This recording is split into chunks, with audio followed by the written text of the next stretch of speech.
O segundo período que Daniel se absteve de alimentação foi no terceiro ano do rei Ciro, rei da Pérsia.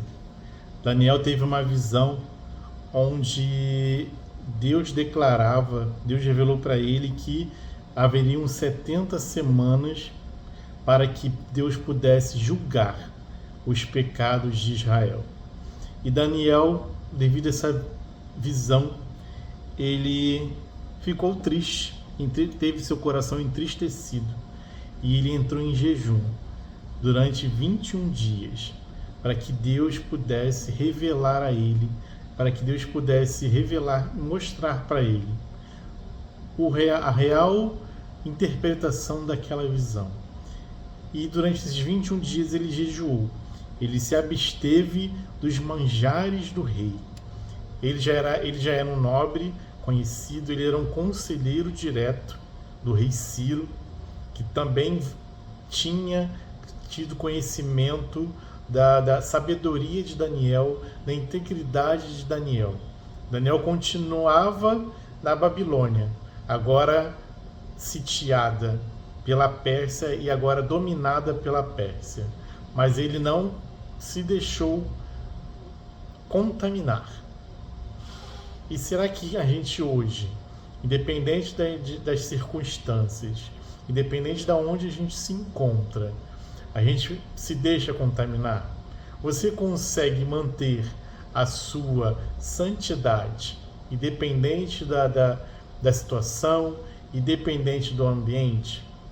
Muitos pastores hoje orientam os seus membros a deixar de frequentar certos lugares, não procurar trabalhar em algumas empresas que, de uma certa forma, prejudicam a sociedade, prejudicam o ser humano.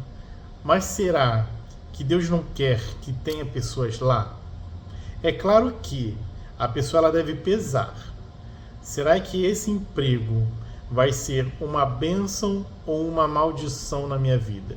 Será que estar em tal lugar, em tal ambiente, vai me contaminar, ou eu tenho uma comunhão suficiente para que eu contamine este lugar?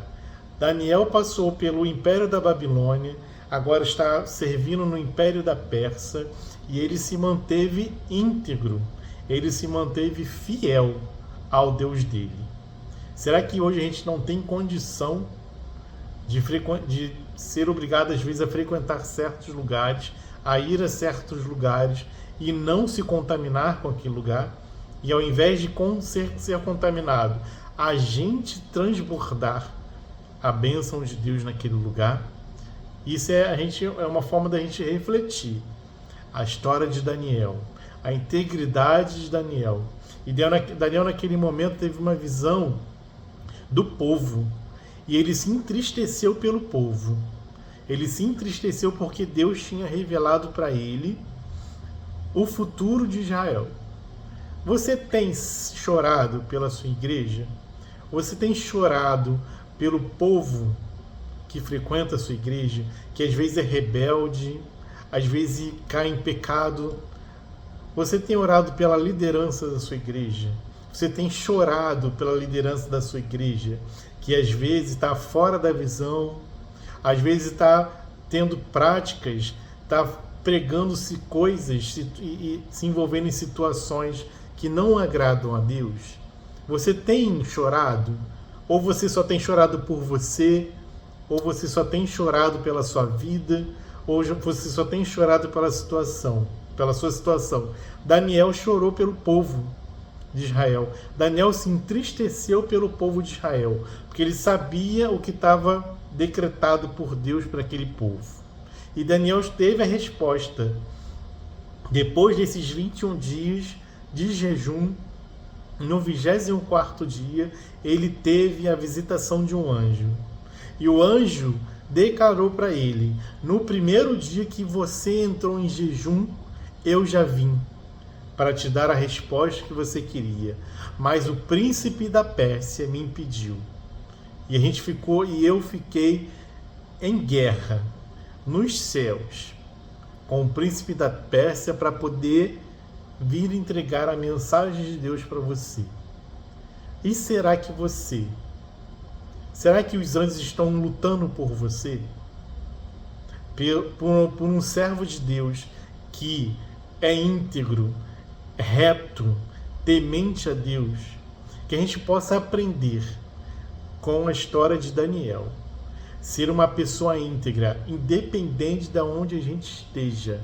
Que nós sejamos uma pessoa íntegra, que nós sejamos verdadeiros servos de Deus, para que quando a gente precisar de uma resposta de Deus, Deus mova os céus e a terra, que os demônios briguem com os anjos, que os demônios não queriam que Daniel tivesse a resposta de Deus, e contenderam com os anjos, tentaram impedir que os anjos viessem entregar a mensagem do Senhor.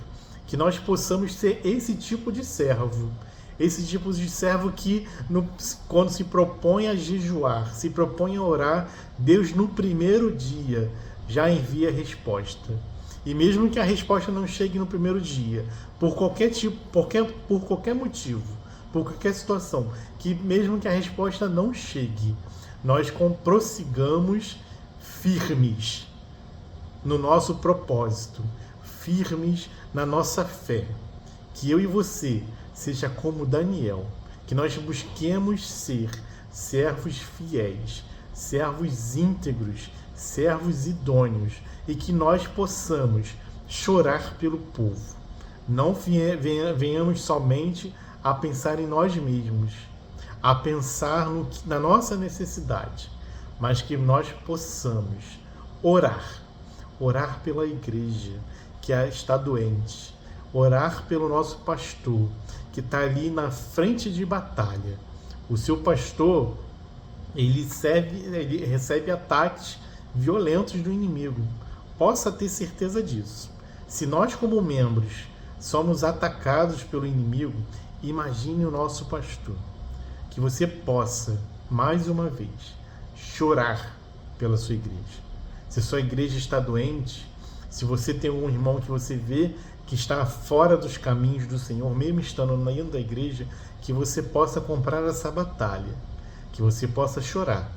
Não critique seu irmão, não critique seu pastor, não critique a sua liderança. Mesmo que eles estejam errados, chore por eles. Faça como Daniel, jejue e chore pela sua igreja.